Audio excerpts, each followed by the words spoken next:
बरं काय नाही अटॅक येतो, दुसऱ्याच्या दारापुढे नवीन वापायली मिळालं बा. औष बाकीचे म्हणले पाहुण्याची होती ती आईला पण मिळालं ना. इनवा होती पाहुण्याची पण उलातलं ना.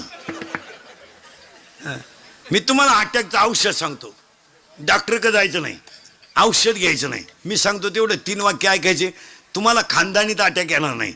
एक, काल काय झालं आठवायचं नाही, उद्या काय होईल याचा विचार करायचा नाही, आणि आज वाईट वागायचं नाही, अटॅकच नाही.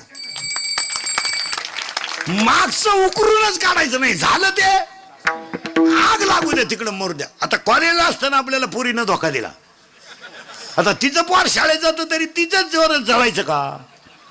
सोडून द्या. काय झालं ते कधीच अटॅक येणार नाही. काल काय झालं ते सोडून द्यायचं, उद्या काय होईल येतं आपल्या हातात नाही. फक्त आज वाईट वागायचं नाही, बस कधीच अटॅक येणार नाही. काय मध्ये